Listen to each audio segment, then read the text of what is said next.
بما اننا داخلين على اهم شهر في السنة وشهر الامتحانات طبعا، وهتبدأ بقى المعجنة والضغط والمتراكم، والدنيا بقى هتبقى اصعب.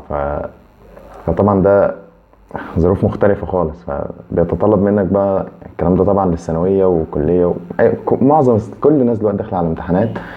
فده بيتطلب منك انت كمان ظروف مختلفة واسلوب مختلف، وتعمل بقى شغل تاني خالص غير اللي بتعمله طول السنة. وبما ان هو كمان اخر شهر بقى، فمعظم المشكله بقى بتيجي كله دلوقتي. خلاص بقى بتيجي مش قادر اعمل حاجه تاني، مش قادر اذاكر تاني، مش قادر اكمل. وبالذات ان المجهود بيتضاعف، يعني بيتضاعف مرتين ثلاثه كمان، الامتحانات وهتذاكر منهج كله غير اللي انت بتبقى ماشي عليه طول السنه. فانت مش قادر اكمل، خلاص فصلت بتاع. فهي دي اللي بتعملك بقى انك خلاص مش عايز تخش امتحانات، مش عايز تعمل وكده. فغالبا يعني بتبقى هي دي المشكله. فانت حاول ما تضغطش على نفسك. اذا كنت انت لسه مذاكر مثلا مذاكره السنه، لسه امتحاناتك قدامك شويه مثلا في الامتحانات، ولسه السنه شغاله معاك دراسه وكده، فحاول ما تضغطش على نفسك. حتى لو الامتحانات بدات ومذاكره الامتحانات، حاول تظبط يومك، تسيستم حياتك تمام.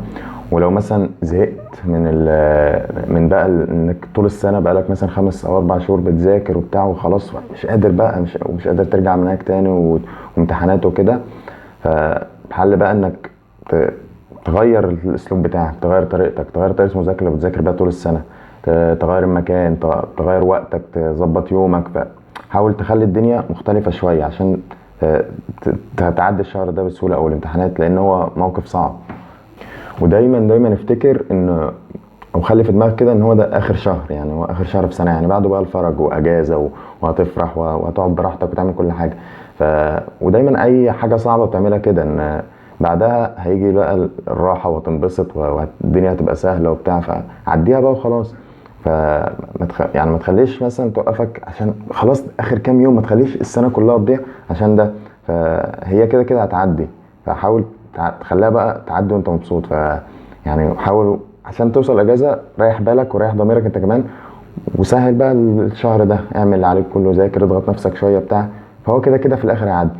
ولما تحط في دماغك ده، هو ده اصلا الدافع اللي هيزقك. يعني انت هتلاقي مش قادر تعمل اي حاجه، مفيش طاقه، مش قادر، فاصل خالص وزهقان وكل حاجه، بس هتفتكر ان خلاص بعدها الاجازه، وان هو اخر شهر واخر مره مثلا هتذاكر السنه دي وبتاع. فهتلاقي نفسك انبسطت، هتلاقي عايز تقوم تذاكر، عايز تقوم تكمل. هتلاقي هو ده اللي بيخليك الدافع الوحيد اللي بيزقك انك تعمل كده اصلا. فخلي كده في دماغك.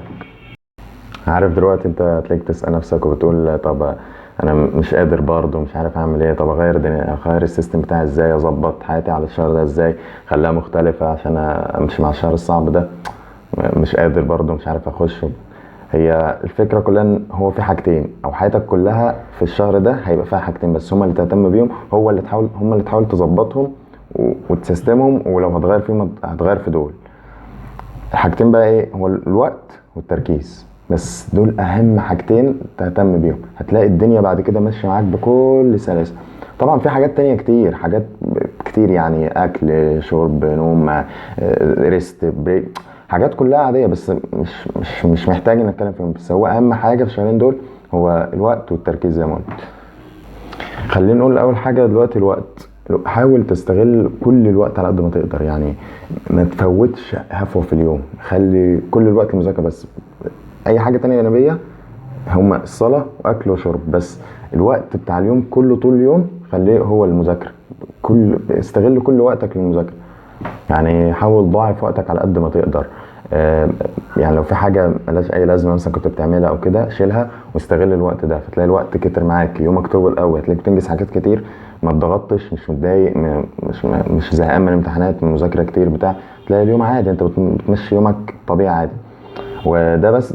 يعني ما تجيش بقى على حساب النوم، يعني ما تقولش هضيع الوقت على حساب النوم. ده اهم حاجه. وده اللي هيدخلنا بقى في النقطه التانية، وهي التركيز.